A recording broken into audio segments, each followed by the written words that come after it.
Irmãos, nós vamos falar uma palavra hoje. Eu digo nós porque eu conto com as orações de vocês, e a palavra que nós profetizamos tão somente ao ruminar daquilo que nós temos ouvido e aquilo que nós temos lido por meio também da Bíblia, do alimento diário, dos livros espirituais, e em comunhão com o obreiro da região dos vales. Eu tive o encargo de dar essa palavra para o Vale do Aço e também para parte da zona da mata, indo até Abre Campo, porque eu me sinto devedor de vocês, em especial essa micro-região. Nós temos visitado a cada 6 meses, e se o Senhor der graça, semana que vem nós podemos dar outra palavra, alcançando então o Vale do Mucuri, o Vale do Jequitinhonha, Valadares, até Nanuque, e que o Senhor possa continuar abençoando vocês neste momento, onde por um lado nós cremos que vai passar logo, por outro lado, quando nós vemos aí as informações do sistema de saúde, nós vemos que a coisa parece que está ainda se elevando a cada vez mais. Mas vamos continuar contando com as misericórdias do Senhor.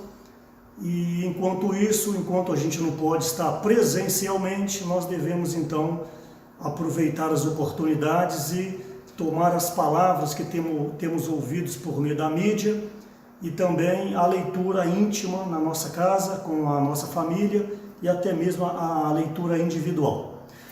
Ontem nós ouvimos uma palavra do irmão Esdras, hoje nós ouvimos uma palavra do irmão Pedro às 10h30, cujo título, o sacerdócio de Jesus, sacerdócio de Cristo.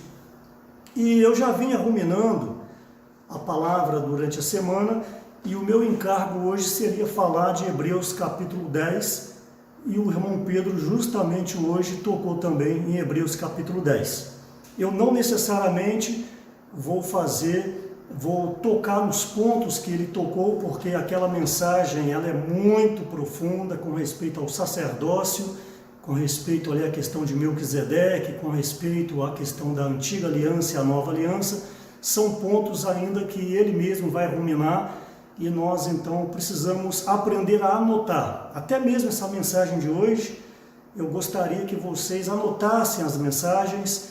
Você provavelmente está confortavelmente aí no seu sofá, na sua cadeira. Alguns, tenho certeza, até deitado na cama, não tem problema nenhum. Mas pega uma caneta para você anotar e depois revisar os pontos, porque o encargo aqui é fazer com que essa palavra profética ela possa alcançar a nossa necessidade pessoal e também necessidade da igreja. Semana passada nós ruminamos bastante aqueles pontos principais com respeito à postura de um ministro, onde esse ministro precisa ser simples, esse ministro precisa ser transparente, e também fugir desse, entre aspas, desse bicho chamado bicho do eu já sei. Isso aí é uma porta fechada para a nossa absorção à palavra. E também falamos sobre crer de fato nas Escrituras. Eu vou tocar um pouquinho sobre isso hoje. E também, por último, eu falei sobre honrar as lideranças. É muito fácil, foi falado também, você proclamar, segundo Crônicas, capítulo 20, versículo 20, a parte A do versículo, onde se refere a crer em Deus. Mas a parte B do versículo, onde se refere a crer nos profetas, nós temos que ser sinceros, nós ainda temos dificuldades. Nós, querendo ou não, isso é o ser humano, nós ainda julgamos as pessoas pelo modo que ela fala, a maneira que ela é, a roupa que ela veste, o corte de cabelo dela. Isso não deveria ser assim, porque o ministro de Deus, quando é levantado, nós tão somente precisamos valorizar as palavras que saem da sua boca. Obviamente, o ministro que mantém comunhão íntima com o Senhor, ele precisa ter um testemunho a zelar. Não é apenas falar uma palavra momentânea e depois o seu viver é um viver que desonra a palavra, desonra a igreja, desonra o próprio nome do Senhor. Isso não é devido, pelo contrário, um ungido de Deus, um servo de Deus. Vimos que ele precisa ser escolhido, chamado e ungido. Um servo de Deus ungido, ele procura dia a dia valorizar o seu testemunho diante das pessoas, porque por meio do nosso testemunho muitas pessoas poderão ser alcançadas. Então, essa palavra de hoje, ela tem um alvo, obviamente, num aspecto geral, toda a micro-região do Espírito Santo e dos vales, mas especialmente zona da Mata Mineira, que eu tenho tanto carinho pelos irmãos ali, as irmãs de Manhumirim. Nós temos ali o Maluf, o esposo da irmã Andréia, também temos muito carinho por ele. Os irmãos de Martins Soares, Tiago e Ângela, os irmãos de Manhuaçu, que um número bom de irmãos, eu não vou citar um por um, mas concentrar na pessoa do irmão Aerto, que o Senhor possa continuar abençoando a igreja, as famílias ali em Manhuaçu, o Ivan, grande companheiro, e também Abre Campo, ali o Daniel, o Joselito, não é o Joselito de Valadares, viu? O Joselito de Abre Campo, a Marlene, a Roseli e outros irmãos, e também ali em Simonésia, nós temos ali a família do Enaldo, a família do Denilson, e também outros que eu ainda não conheço, e também Caratinga, os nossos irmãos Paulo, tem 2 Paulos lá e outros mais. Então, que essa palavra possa alcançar as vossas famílias, abençoando as vossas famílias, bem como também Timóteo. Temos ali vários e vários irmãos, Davi, Vanderlei, as irmãs, e também o irmão Valdir, que está recuperando a sua saúde. Um abraço para você aí. E também Ipatinga, o irmão Gerson, sua esposinha Dani, o irmão Procópio, o Nestor, os demais irmãos e irmãs, e também Coronel Fabriciano, irmão João, irmão Mauro, e todos os demais irmãos que fazem parte da igreja ali em Coronel Fabriciano. Quero mandar um abraço especial para o irmão, meu amigo Sebastião, o esposo da irmã Jane, que o Senhor possa alcançá-lo também com toda a sorte de bênção espiritual. Então, para hoje, eu gostaria, como eu disse, ruminar um pouco de Hebreus também, capítulo 10, em especial o versículo 20. Eu gostaria de ler com vocês Hebreus capítulo 10, versículo 20, onde nós temos o seguinte. Eu vou ler o 19 e o 20. Tendo, pois, irmãos, intrepidez para entrar no Santo dos Santos, pelo sangue de Jesus, pelo novo e vivo caminho que ele nos consagrou pelo véu, isto é, pela sua carne. O irmão Pedro hoje tocou levemente nesse versículo, ele mesmo disse, faltou-lhe tempo, mas essa palavra ela é muito profunda, esse versículo 20.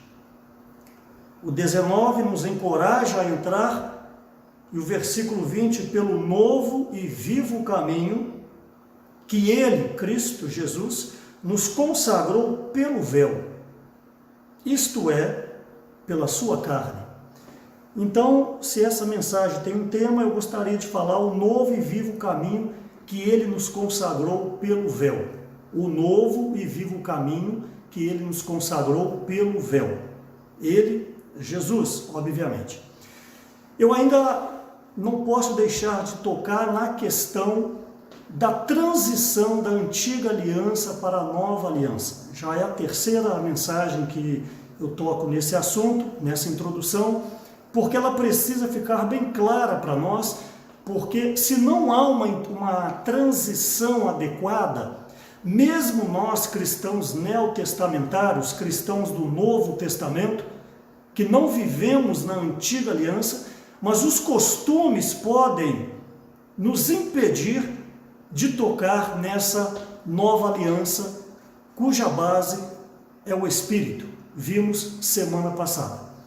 Então essa transição foi falado para nós já anteriormente, ela não foi fácil porque você precisa abrir mão de uma cultura, você precisa abrir mão de uma maneira, você precisa abrir mão da sua maneira de pensar, ou daquela batida que você vinha vivendo, e de repente chega o momento da nova aliança.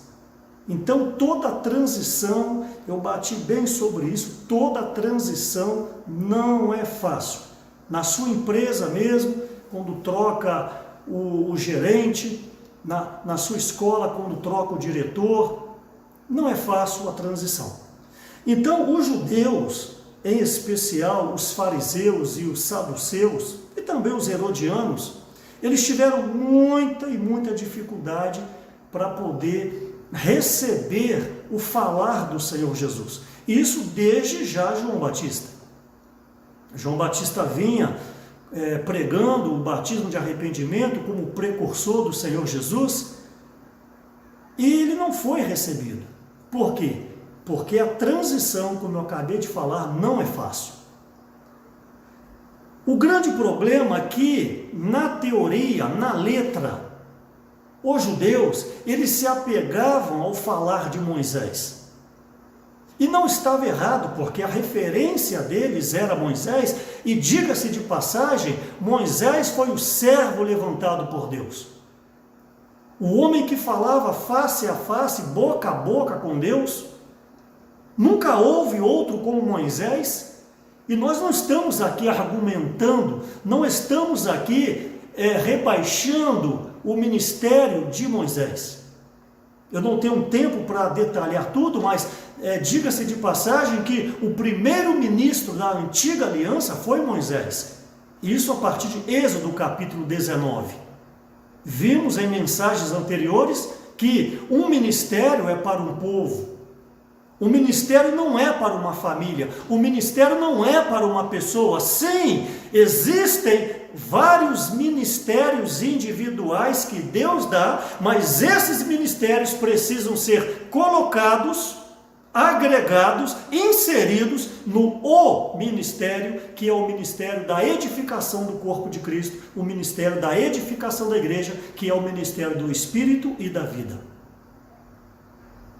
O grande problema é que alguns ganham o ministério, por quê? Porque desenvolveu os seus dons por meio da graça. Deus então deu a eles o ministério, e agora eles começam a edificar uma torre particular. É por isso que há tantas e tantas divisões no meio do cristianismo. E a divisão, ela enfraquece a palavra de Deus, não no intuito do lado de Deus, mas no aspecto da prática, porque você vai falar do evangelho, ele está desacreditado. Por quê? Porque há muitas vertentes. Sim, a grande maioria usa um fundamento bíblico para poder justificar o seu ministério, mas todos os ministérios precisam focar para a edificação do corpo de Cristo, que é o desenvolvimento do reino de Deus nessa terra. E quando há o reino, há o rei, e se tem um rei, nós somos apenas escravos e servos, membros uns dos outros. Não há hierarquia no nosso meio. Não haver hierarquia não é sinônimo de não haver ordem. Não haver hierarquia não é sinônimo de que qualquer um pode falar o que quiser. Não é assim.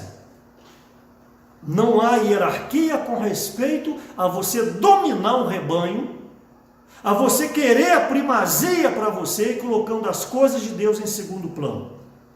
Todo o viver da igreja, ele precisa ser focado para a edificação do corpo de Cristo. Efésios capítulo 4, versículos de 11 a 13, até que todos cheguemos à unidade da fé e à estatura de varão perfeito. Então, a igreja, vamos ver doravante, é o meio para que todos os membros possam crescer e caminhar como um só homem, um homem corporativo. Repito, isso não é sinônimo de que não há liderança, não há governo e não há ordem. Pelo contrário, na igreja há muita ordem. Pelo contrário, na igreja há liderança. Pelo contrário, na igreja há o princípio da autoridade e submissão. mas é totalmente diferente do que nós vemos de uma maneira geral no cristianismo. Então essa transição, desde a época de João Batista, não foi fácil. Por quê? Porque os judeus tinham Moisés como, me permita o termo, como um ídolo. E repito, ele foi um homem levantado por Deus. Ele foi um homem ungido por Deus. Então eu gostaria de ver com vocês aqui alguns versículos que fazem esse paralelo, embora eu já tenha feito em outras mensagens, de Moisés com Cristo. E eu e você, cristãos neotestamentários, precisamos ter clareza com respeito a isso. Então, Moisés, repito, foi o primeiro ministro da antiga aliança, iniciando em Êxodo capítulo 19, porque só existe um ministério quando existe um povo. E Jesus foi o primeiro ministro da nova aliança. Por quê? Porque ali agora tinha um povo, onde doravante por meio dos discípulos e apóstolos, gerou-se a igreja, vamos ver, e esses apóstolos e discípulos conduziram o desenvolvimento dessa igreja como a realidade do reino dos céus. Então, eu gostaria de ler com vocês aqui João capítulo 5, por favor. Gostaria que você abrisse a sua Bíblia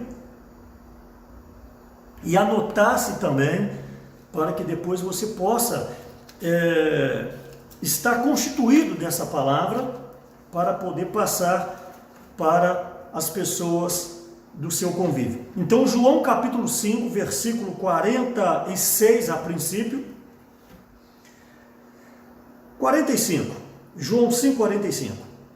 Não penseis que eu vos acusarei perante o Pai. Jesus falando. Quem vos acusa é Moisés. Então o Senhor aqui, por isso que ele era Deus, um homem perfeito, muito sábio. Se eles faziam questão de não ouvir Jesus em detrimento da pessoa de Moisés, o Senhor então joga agora a responsabilidade para eles, para que eles possam checar o viver deles com o que Moisés dizia. Então, se vocês querem seguir Moisés, vocês estão certos, então sigam Moisés. Quem vos acusa naquele dia não sou eu, mas sim Moisés, em quem tendes firmado a vossa confiança. Repito, o Senhor aqui está jogando então o ônus da responsabilidade sobre eles para com a lei de Moisés. 46. Porque se de fato cresceis em Moisés, quando eu leio esses versículos na minha leitura íntima e pessoal, irmãos, eu paro aqui, eu adentro a essas palavras. Não dá para você ler um versículo desse aqui com correria. Porque se de fato cresces em Moisés, lembra que Moisés era a base da antiga aliança, onde eles queriam, de certa maneira, na letra, e não recebiam Jesus. Então, se de fato vocês cresces em Moisés, também crereis em mim, porquanto ele escreveu a meu respeito. Ele escreveu a respeito de Jesus. Então Jesus é muito claro, olha, se vocês creem em Moisés, então leiam lá, porque ele falou de mim. 47. Se porém não credes nos seus escritos, como crereis nas minhas palavras? Ora, se vocês dizem que creem em Moisés, mas vocês não creem no que está escrito no Pentateuco, como então vocês vão crer nas minhas palavras? Então o Senhor está saindo de cena, o Senhor está dando oportunidade para eles, para serem salvos, está saindo de cena, porque não tem condição. Igual quando você vai fazer um estudo bíblico, um exemplo, a pessoa fala, eu não creio nas escrituras. Ora, então não tem como fazer estudo bíblico, porque você vai falar, vai focar das escrituras. A base para fazer o estudo bíblico, a pessoa pode ser até uma incrédula, não ser regenerada, não ser batizada, mas ela precisa crer na palavra de Deus. Esse é o princípio para nós falarmos do Senhor. Então está claro aqui que Moisés falava do Senhor. Eu citei semana passada o livro de Deuteronômio, capítulo 18, versículo 15. Eu gostaria que você anotasse aí. Lá em Deuteronômio 18, 15, Moisés havia falado do Senhor. Isso está repetido em Atos, capítulo 3, versículo 22. Também eu gostaria que você anotasse. E também Atos, capítulo 7, versículo 37. Ali está claro que Moisés havia falado do Senhor. Agora vejam a diferença de quem de fato crê nas Escrituras. Por isso que esse foi um tópico da semana passada. Não adianta você falar, mas não crer. Meu amado irmão, minha amada irmã, não adianta anos vivendo a vida da igreja, mas você não consegue engolir a liderança da sua cidade. Com todo respeito, eu não quero te ofender, é uma hipocrisia.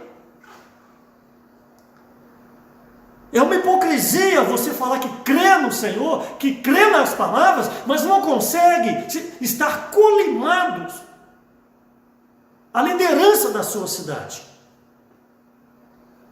Você não consegue ser amigo do irmão responsável, do presbítero, se preferir. Rixas entre irmãs na igreja, isso é uma vergonha. Isso é uma vergonha, irmãos, que envergonha os céus.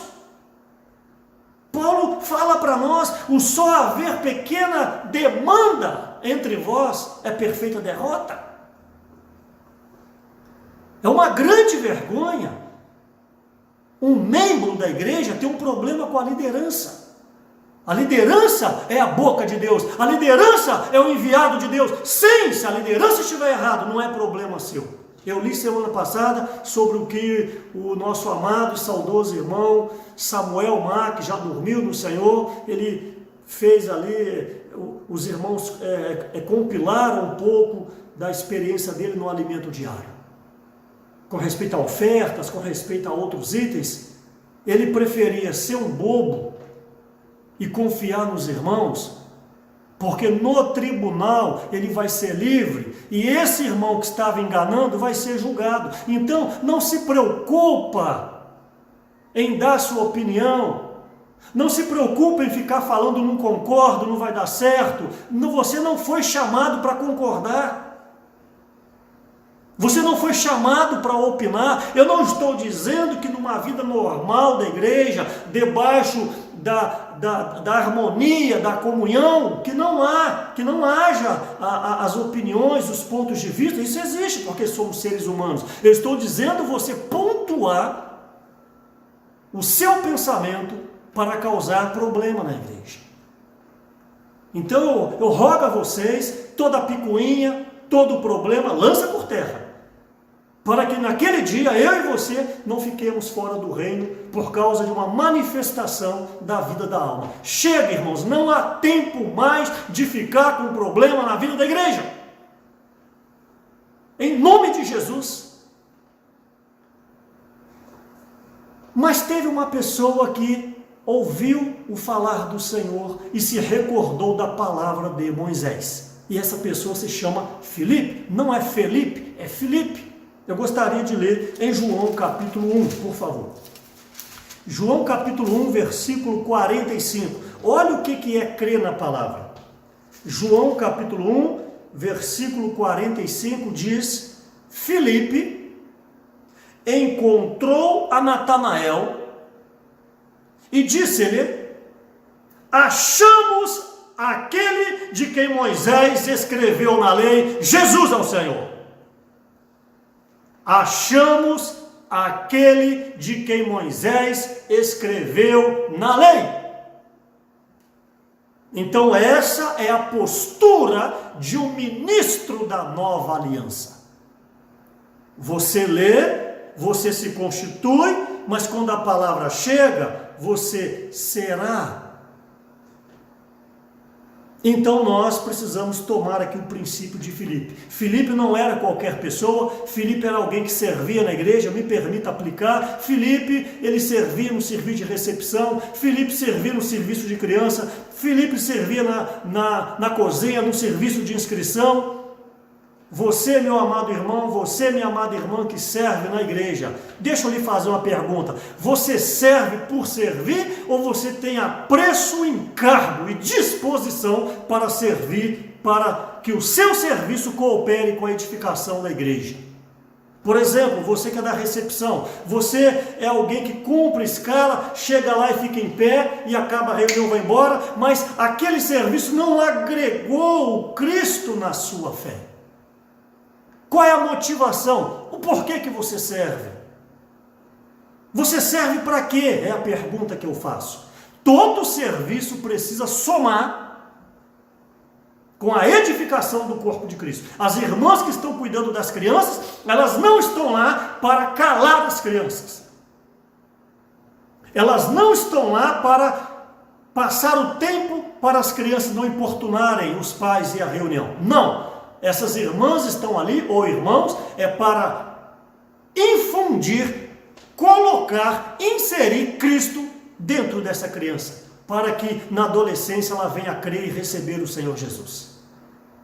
Você que está na recepção, que serve na recepção, você está ali muitas vezes no seu celular, no seu WhatsApp, os irmãos entram e você nem vê os irmãos entrando.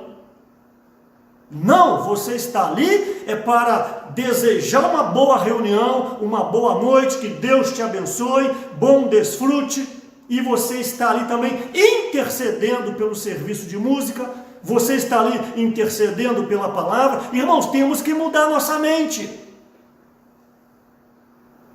Nós que servimos a obra do Senhor, os obreiros que estão ouvindo essa palavra, você é obreiro para quê? Para ganhar uma plaquinha de acrílico, obreiro? Para quê? Para numa conferência ter prioridade na fila, entrar na frente? Porque muitas conferências, os obreiros são convidados a entrar na fila primeiro, para poder almoçar primeiro ou jantar, para a gente ter um tempo de comunhão. Para que você é obreiro? Para entrar na frente da fila? Para que você é obreiro? Para visitar as igrejas de uma maneira aleatória? Não! Você é obreiro, você tem responsabilidade sobre as igrejas. Você precisa interceder nominalmente. Você precisa conhecer as lideranças, o nome das esposas, o nome dos filhos.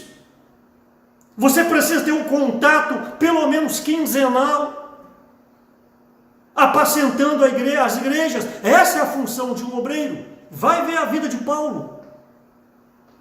A preocupação de Paulo era com todas as igrejas. E eu posso falar para vocês, eu tenho essa preocupação. Eu sei que eu vou prestar contas diante do tribunal das 28, 29 igrejas que o Senhor confiou para que eu possa gerenciá-la.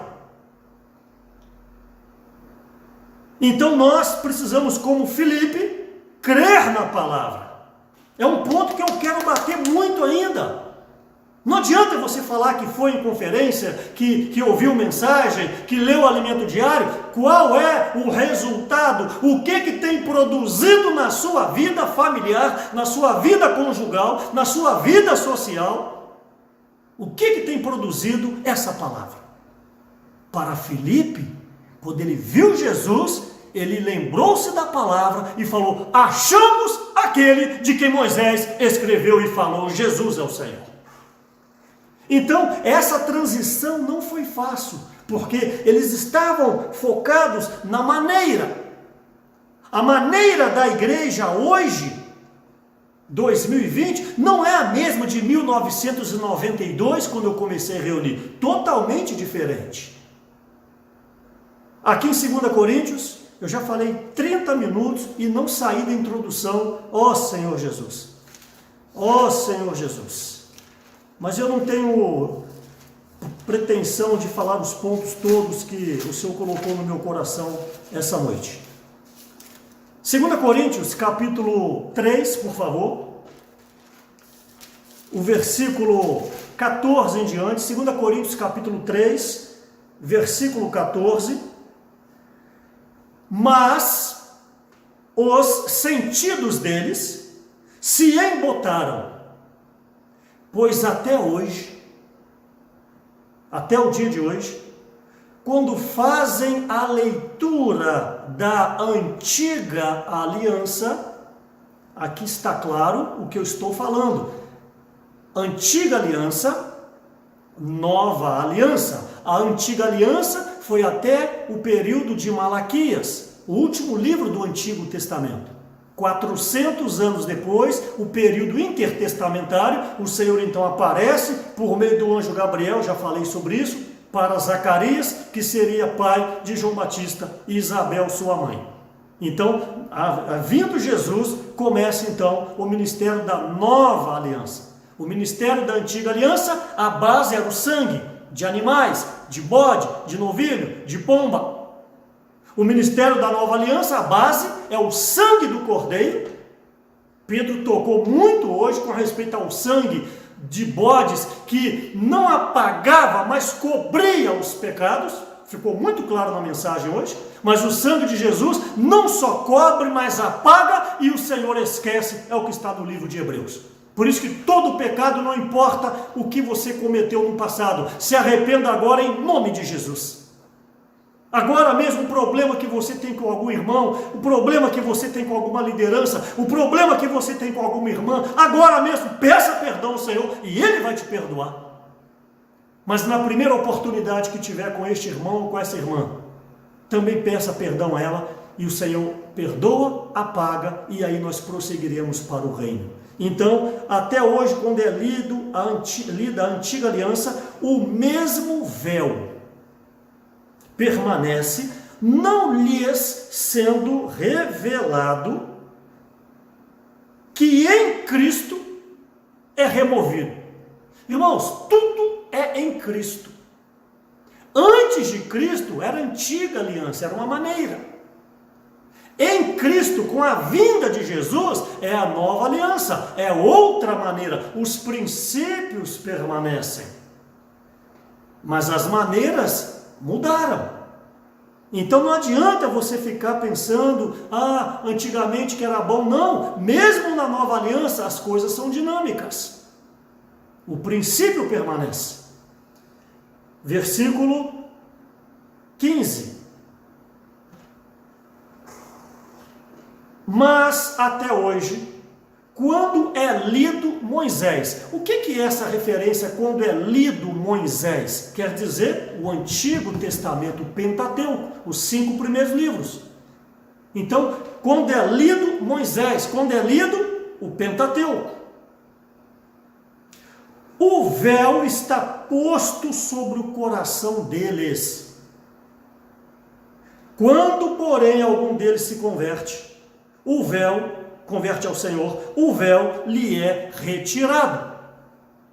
Então eu vou falar um pouquinho hoje sobre a questão do véu, ok? Então essa introdução é para mostrar para vocês que não é fácil você mudar a sua maneira. Você, quando veio para a vida da igreja, você já tinha seus 20 anos, 25, para alguns 30, para alguns mais de 50. Não é fácil você mudar a maneira. Eu costumo falar ali em Vila Velha o seguinte, e as igrejas que eu passo. Isso não é regra, mas é uma experiência. Em especial homem, o varão, sexo masculino. É difícil você ajudar um varão com mais de 30 anos. Repito, não é regra. É só as experiências que nós vemos. Mudar uma pessoa com mais de 30 anos é difícil porque ele acha que ele já sabe. 30 anos é uma idade madura. 30 anos é uma idade que já tem alguma experiência. Então isso aí impede de determinadas pessoas, não generalizo, por favor, mas impede que algumas pessoas recebam ajuda. Então, você que tem mais de 30 anos, e também você, minha irmã, está com mais de 30 anos, você é muito difícil, minha irmã. Você não consegue receber a ajuda da liderança muitas vezes. Você passa por problemas, pede ajuda, os irmãos te ajudam, te orientam, e daqui a pouco você volta a fazer o que você vinha fazendo. Então, o que os irmãos vão fazer? Abre mão. Deixa você ter a sua experiência. Mas o mais belo na igreja é uma pessoa simples, esvaziada e humilde que busca ajuda. Nós, irmãos, já temos uma idade considerável. Mais 10 anos, mais ou menos, sou um idoso. Eu não sei se consegue carteirinha com 60 anos ou 65, eu nem sei. Mas daqui uma década, eu não vou ter mais a mesma disposição, talvez, se o Senhor não voltar e se eu não partir, eu não vou ter mais a mesma disposição que eu tenho hoje para servir o Senhor. Então vamos aproveitar o tempo hoje. Por exemplo, nosso amado Reinaldo dormiu no Senhor, se não me falha a memória, com 63 anos. Quem aproveitou os princípios, os ensinamentos, as ajudas, aproveitou. Quem não aproveitou, o irmão passou. Eu, particularmente, andei com ele 19 anos. Não são 19 dias, não são 19 meses, são 19 anos. E eu aprendi muito com ele. Então vamos aproveitar os irmãos. Aproveite o irmão da sua localidade. Aproveite a liderança da sua localidade. Se esvazia, para que o Senhor possa continuar abençoando a você e a igreja. Então, nós vemos aqui que havia esse resquício no coração deles com respeito a essa transição. Bom, então Jesus, para poder avançar, ele foi esse ministro, o primeiro ministro da nova aliança. Começou o novo tempo, a nova maneira, mas, observem, Jesus, em momento algum, transgrediu a lei de Moisés. Pelo contrário, ele, algumas oportunidades, praticou e depois estabeleceu a realidade. Colossenses 2,16, tudo é sombra, só o Senhor é a realidade. Só o Senhor é real. Por exemplo, com respeito à Páscoa, o Senhor come a Páscoa, ali em Mateus, nos evangelhos. Após comer a Páscoa, ele tira a Páscoa, me permito usar esse termo, tira a mesa e manda vir o pão e um cálice. E ali então ele estabelece a mesa do Senhor. Então o que é a Páscoa? É a sombra da mesa do Senhor. Então hoje não se celebra mais Páscoa, porque é passado. Mas se você não tem uma visão clara, você vai querer, porque está escrito na lei de Moisés, você vai querer celebrar a Páscoa. Aí tem que ter o bacalhau, aí tem que ter um coelho, e o coelho tem que colocar um ovo, e o ovo tem que ser de chocolate. O que é isso? Tradição. Você não entendeu que a sombra passou porque a realidade chegou. Então esse ministro da nova aliança, o Senhor Jesus. Lucas capítulo 3, Jesus ao Senhor, Lucas 3, ó Senhor Jesus, tem tanta coisa para falar, meus irmãos. Lucas capítulo 3, versículo 23, ora, tinha Jesus cerca de 30 anos ao começar o seu ministério. Então estou mostrando aqui o seu ministério. O primeiro ministro da nova aliança foi o Senhor Jesus. Começou com 30 anos, não vou entrar em detalhes, porque a lei dizia também que tinha que ter 30 anos para dar início ao ministério. Até nisso o Senhor cumpriu a lei de Moisés. Isso está no livro de Números e também em outros livros. Então, com respeito a esse ministério de Jesus, semana passada eu falei, repeti já 5 itens da postura de um ministro da nova aliança, e hoje eu quero tocar em 6 pontos com respeito à base, ao fundamento, ao viver do Senhor Jesus como ministro. Por que ele levou a cabo a economia de Deus? Por que ele foi aprovado por Deus? Primeiro item, não em ordem de importância, e também não são só esses 6 itens. Eu só relacionei 6 itens até por causa da questão do tempo. O primeiro item, um ministro, que no caso foi a pessoa de Jesus, precisa aceitar, está disposto a ser aperfeiçoado. Hebreus capítulo 5, por favor, versículo 8, diz, Hebreus capítulo 5, versículo 8,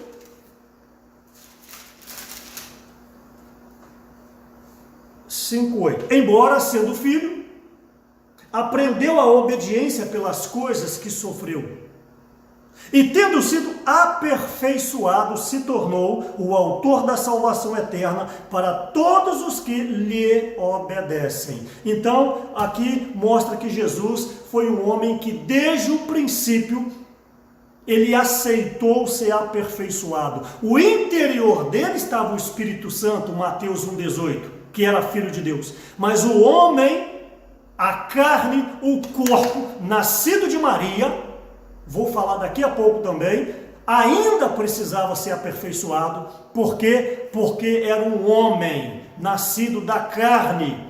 Então, trazia a corrupção no seu corpo. Preste atenção, não havia pecado em Jesus. Jesus nunca pecou, mas o seu corpo, nascido de Maria, ele precisava ainda ser glorificado. Por isso que o tempo foi passando e ele foi se envelhecendo.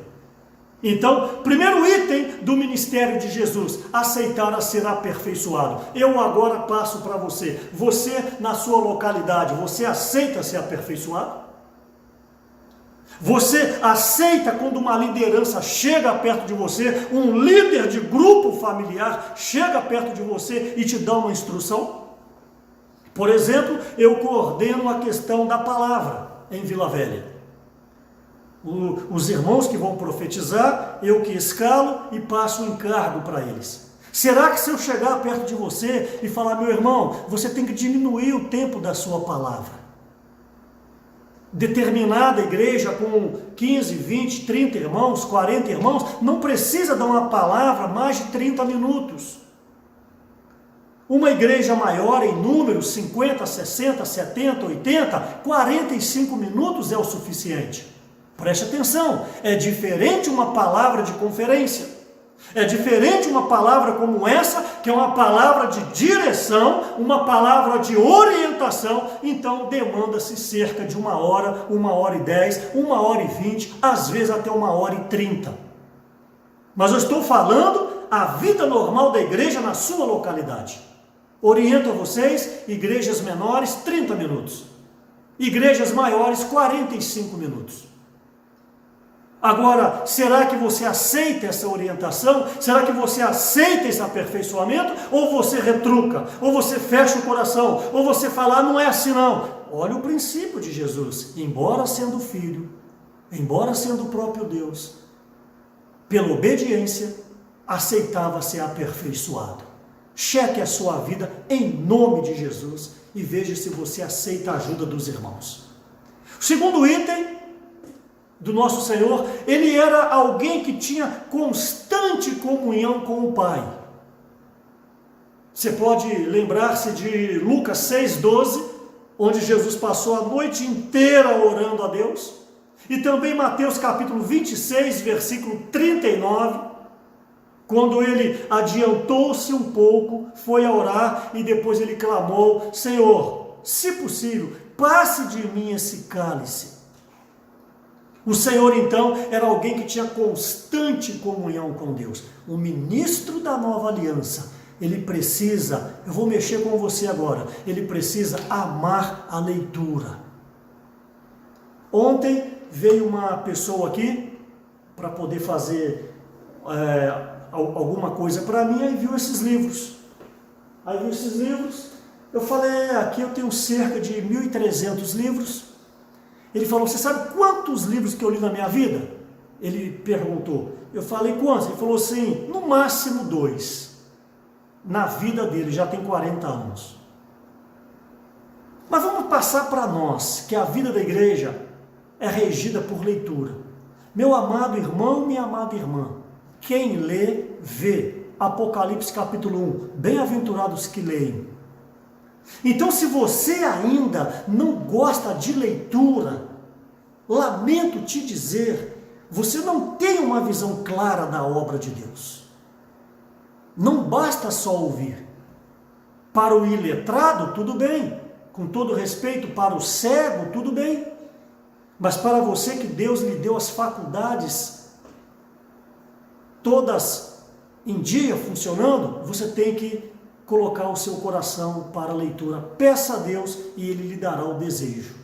Então, ter comunhão com Deus é entender o plano de Deus. E para isso você precisa ler a palavra, os livros espirituais e também as reuniões normais. Inclusive o Pedro falou hoje que nós temos que honrar as reuniões. Hebreus 10, 24 e 25, não deixai-vos de congregar. O Pedro deu uma luz sobre isso, eu não vou tocar agora. O terceiro item de Jesus, como um ministro que agradou a Deus e foi aprovado por Deus, é estar disposto a servir.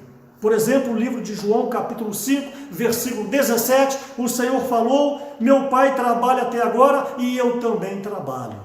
Ou seja, Jesus como ministro, como um escravo, como um servo, não tinha onde reclinar a sua cabeça, onde as raposas tinham seus covis, mas ele, o Filho do Homem, não tinha onde reclinar a sua cabeça. Por quê? Porque era um homem pronto para servir. E quantas vezes que eu ouço, e eu fico triste, determinados irmãos, determinadas irmãs, que chegam na reunião e dá baixa na carteira. Fala, irmão, não quero servir com as crianças, mas não, para de servir. O da recepção passa a mensagem para o coordenador, ó, me tira da escala. Até mesmo você que libera a mensagem, eu gostaria de encorajar você. Não libere uma mensagem, com todo respeito, como um profeta de Mica. Quem conhece o Antigo Testamento sabe o que eu estou falando. Mas tenha ardor no coração de cooperar, entra na palavra, participe dos grupos de labores da sua cidade, coloca a sua porção, manifesta o que Deus tem passado para você, aí você vai ser usado. Você deve ser usado quem já vem servindo.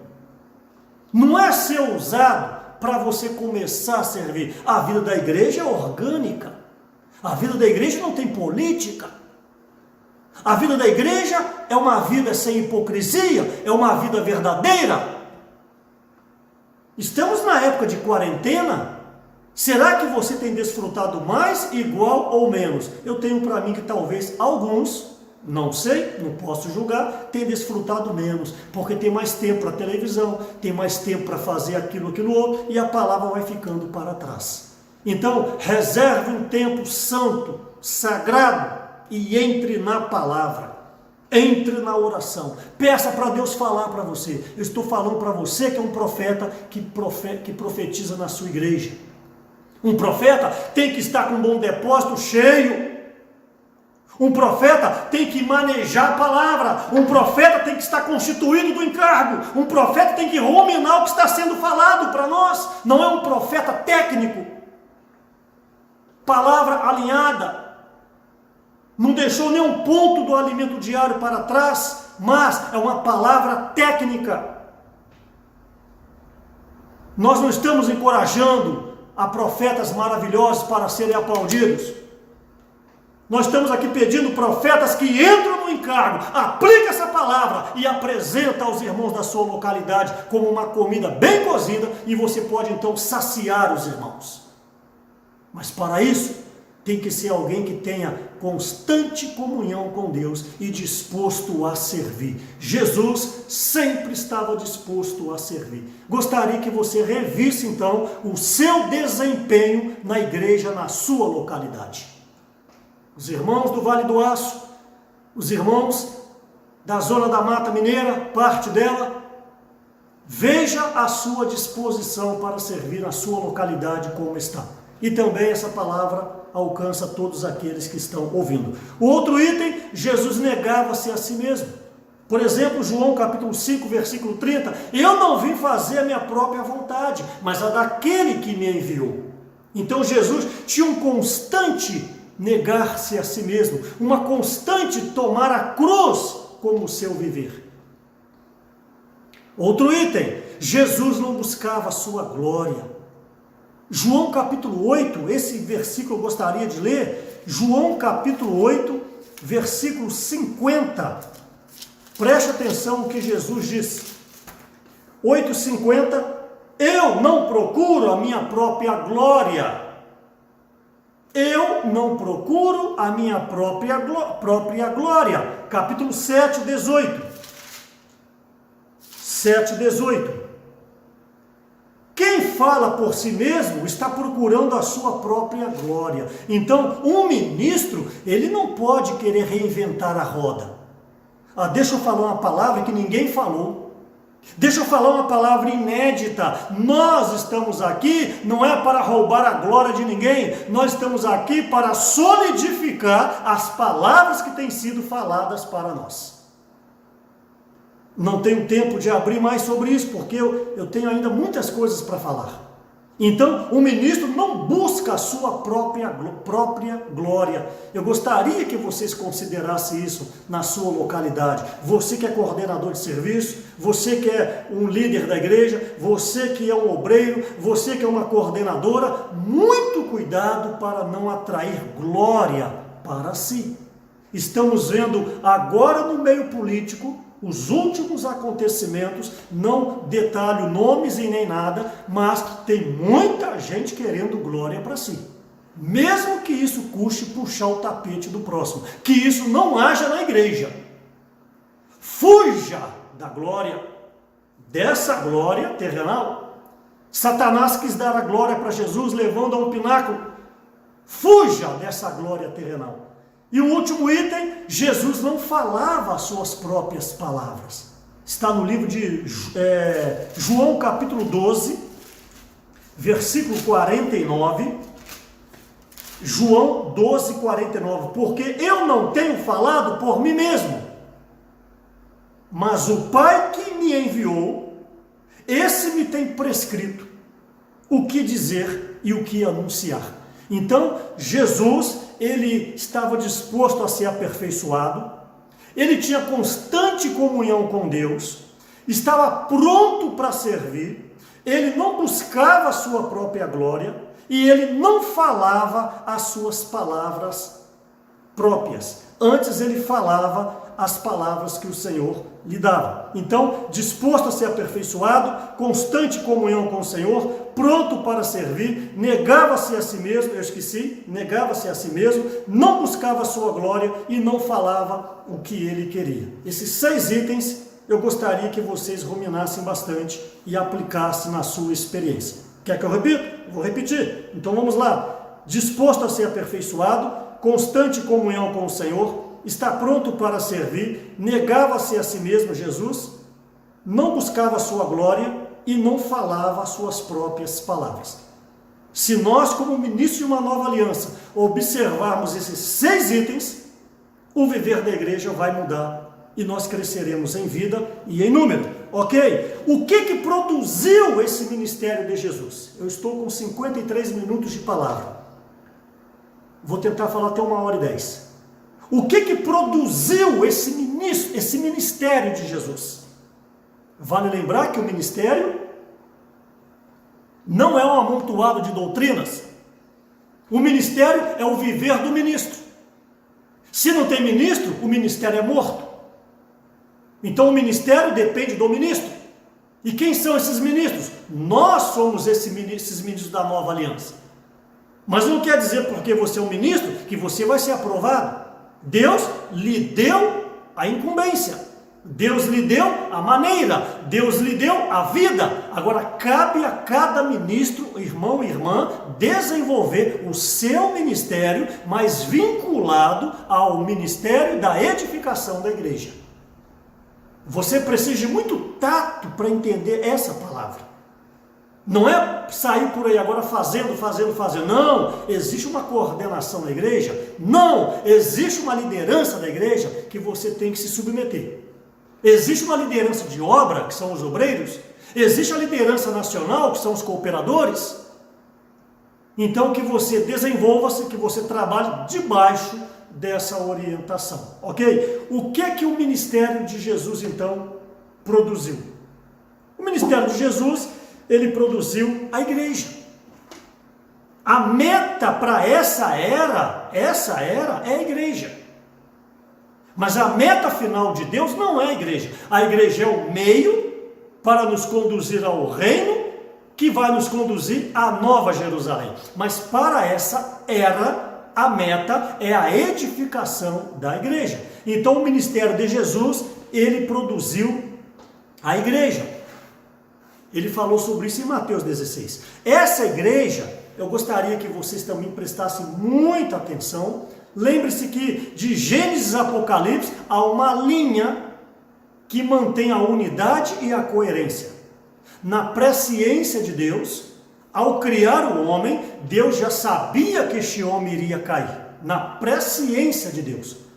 Muitos perguntam, por que Deus então não impediu? Não, porque Deus criou o homem com livre-arbítrio. Por exemplo, por que você não reúne normalmente, mesmo fora de época de pandemia? Vai numa reunião, falta 3. Vai sábado, não vai domingo.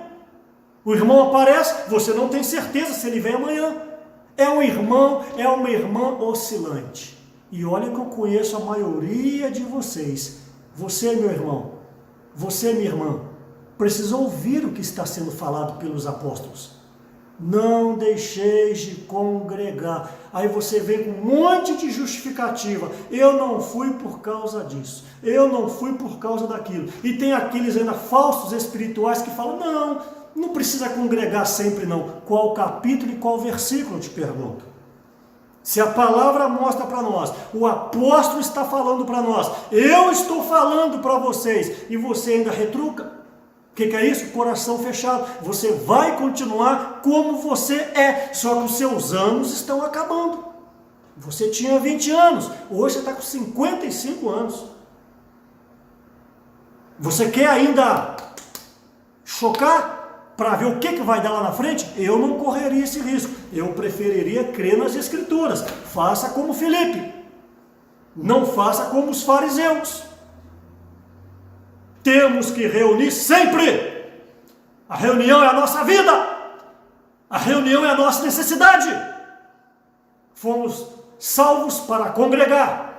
É por meio do congregar que negamos a vida da alma. É por meio do congregar que temos relacionamento. Mas você não gosta de relacionamento. Talvez você chegue atrasado na reunião e sai cedo. Para quê? Para não ter relacionamento. Essa vida da igreja é medíocre. Sim, eu não estou te julgando que eu não sou juiz, mas eu afirmo a você, é uma vida da igreja medíocre. Você, jovem, participa das reuniões de jovens?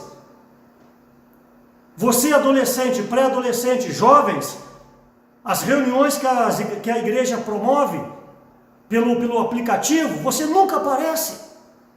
Todo evento nunca aparece. Cadê o jovem? Está estudando. Papai e mamãe, abre os seus olhos. Se prefere ter um grande profissional, mas alguém frio na fé. Eu nunca ouvi falar de alguém que foi numa reunião, que ficou reprovado porque perdeu aquelas horas de estudo. Pelo contrário, o que eu ouço é tudo o contrário.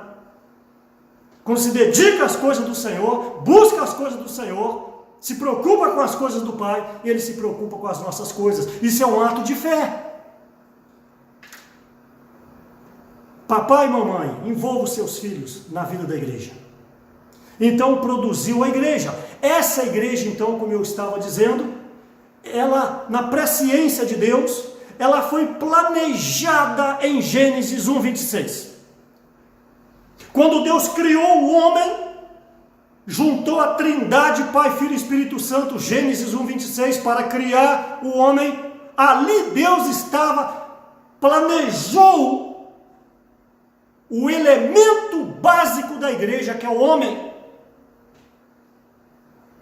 O constituinte da igreja de Efésios 2 estava em Gênesis 1:26, que era o homem. Então a igreja foi planejada em Gênesis 1:26. Quando Deus criou o homem, Ele já visualizava que este homem viria a crer em Jesus e formaria a igreja, a casa de Deus, como 1 Timóteo 3,15, Hebreus 3,6, Atos 17:24, Atos 7:48. Essa igreja foi planejada em Gênesis 1:26. Essa igreja foi anunciada em Mateus 16 em diante.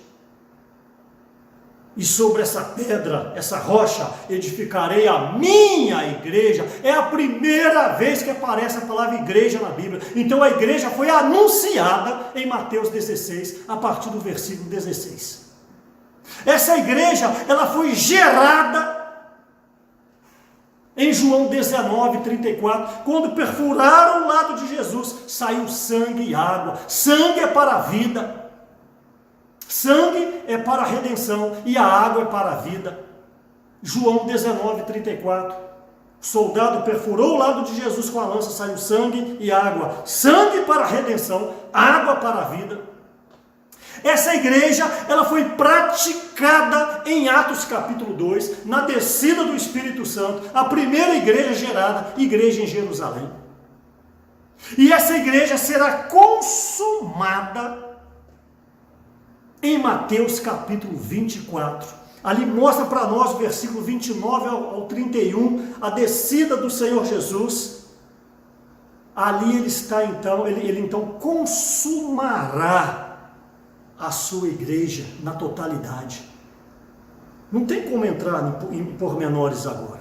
Então a igreja foi planejada em Gênesis 1:26, ela foi anunciada em Mateus 16 em diante, ela foi gerada em João 19:34, ela foi praticada em Atos capítulo 2, descida do Espírito Santo, Pentecostes, e ela será consumada em Mateus 24, de 29 a 31. E em Apocalipse 21, você vê a totalidade da Nova Jerusalém, a consumação final do plano eterno de Deus, onde nós habitaremos para sempre com Ele, nós que somos regenerados e fomos batizados. Ó Senhor Jesus! Então, o ministério de Jesus, ele produziu a igreja, e o ministério de Jesus, ele estabeleceu o reino nessa terra. Por isso que no início do seu ministério, em Mateus capítulo 4, versículo 17, arrependemos porque está próximo o reino dos céus. A primeira pregação de Jesus, ele anunciou que o reino viria. Mas esse reino, nós precisamos ter uma visão clara, que ele tem a realidade como a igreja em Mateus 16. Porque ali fala da igreja, depois já coloca o sinônimo da igreja como o reino, dar-te as chaves do reino. Então a igreja na sua realidade, o reino na sua realidade é a igreja, Mateus 16. Mas também tem o aspecto da aparência, a cristandade, Mateus 13. E tem a manifestação, que é o que eu falei agora, Mateus capítulo 24. Então a igreja tem a sua realidade, Mateus 16, tem a sua aparência, Mateus 13, e tem a sua consumação em Mateus capítulo 24. Tudo isso foi possível por meio do véu. E aí então eu entro no encargo de Hebreus capítulo 10, versículo 20. Toda essa obra de Jesus foi por meio do véu. Vale lembrar que na ressurreição, tudo isso foi consumado, como nós já vimos em mensagens anteriores. Então, tudo por meio do véu. O que vem a ser esse véu? Eu não tenho tempo de ler, mas eu gostaria que você anotasse Êxodo capítulo 26.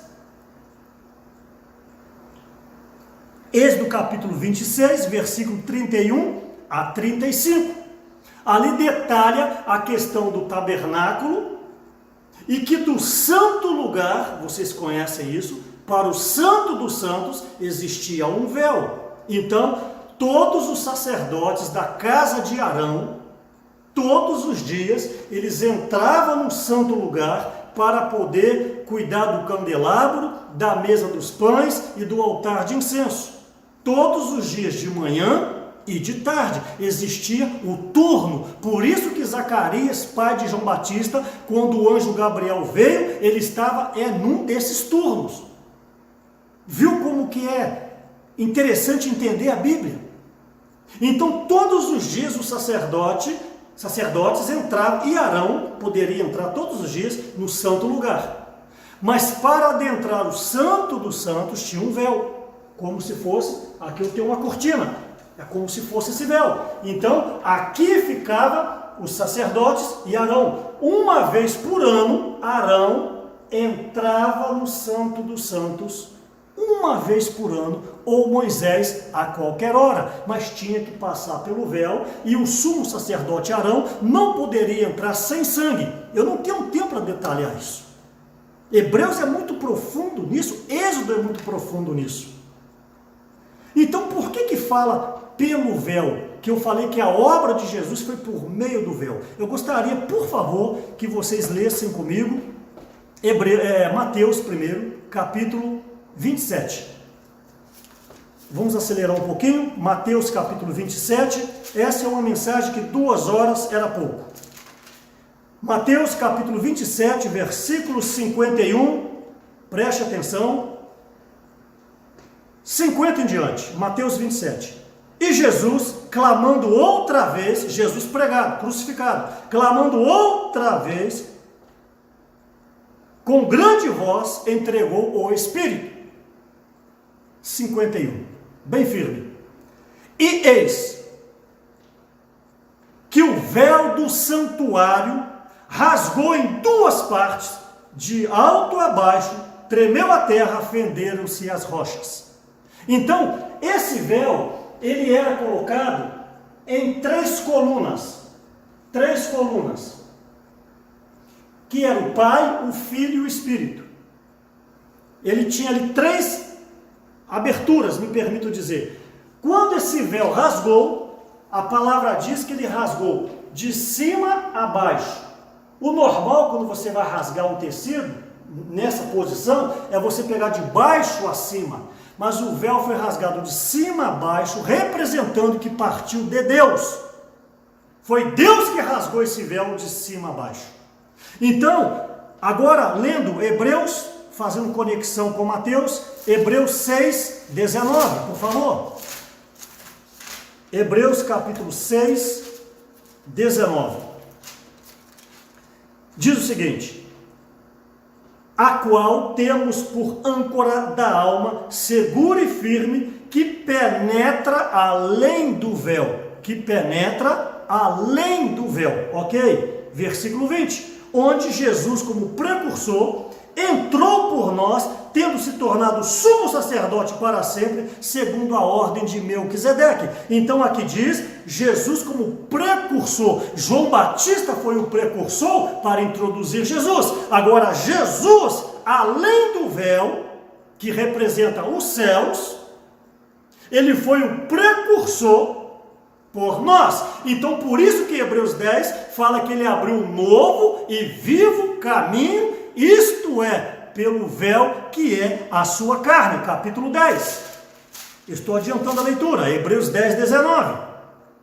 Tendo, pois, irmãos, intrepidez, Pedro lê hoje, para entrar no Santo dos Santos, pelo sangue de Jesus, na cruz, sangue de Jesus, pelo novo e vivo caminho que ele nos consagrou pelo véu, vírgula, isto é, pela sua carne. Então, esse véu representa a carne de Jesus, o corpo de Jesus que foi partido por nós. Quando Jesus foi crucificado, ele abriu um novo e vivo caminho para os céus, que é a morada de Deus. Aleluia!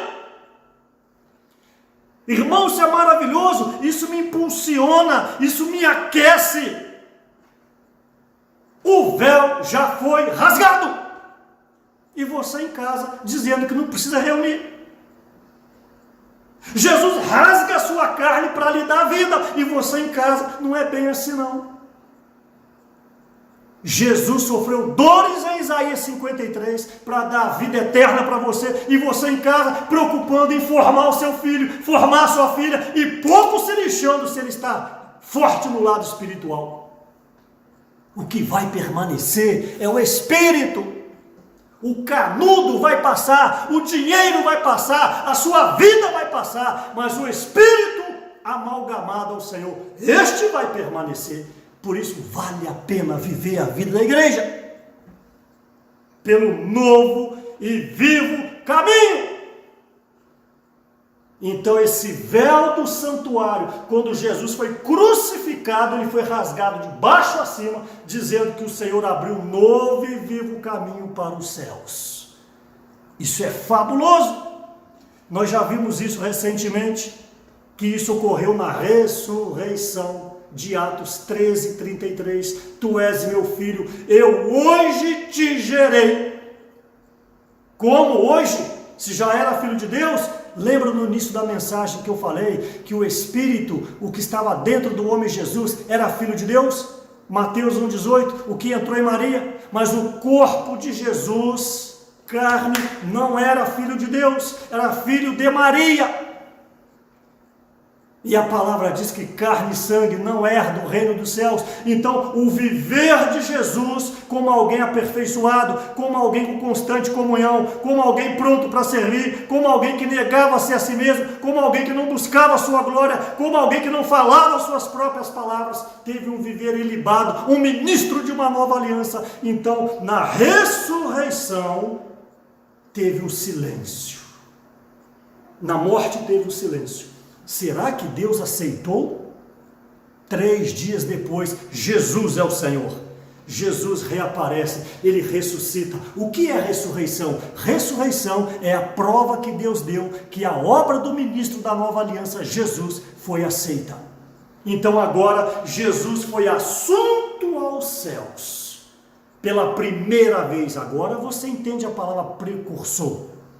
João Batista veio para preparar o caminho para Jesus. Agora Jesus entra nos céus como um precursor para abrir o caminho para nós. Por isso que Paulo fala, levando em conta que ele escreveu Hebreus, ter intrepidez para adentrar o reino, os céus, pelo novo e vivo caminho que ele nos consagrou pelo véu, vírgula, isto é, a sua carne. Então agora Jesus foi, João fala isso, volta como consolador.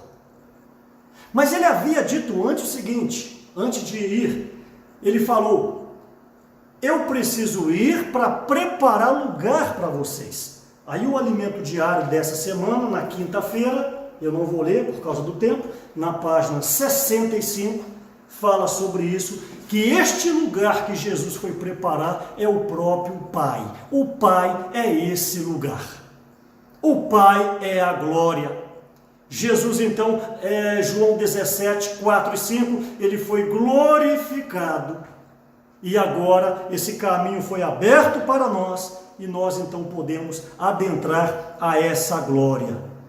Jesus, ele como primogênito de Deus, em João 3,16, porque Deus amou o mundo de tal maneira que deu seu Filho unigênito. Essa palavra unigênito em João 3,16 é monogênes, que quer dizer, eu anotei aqui, incomparável, não nascido no tempo, que tem a mesma essência. Então João 3,16, Deus amou o mundo de tal maneira que deu o seu Filho unigênito. Esse unigênito então é o que?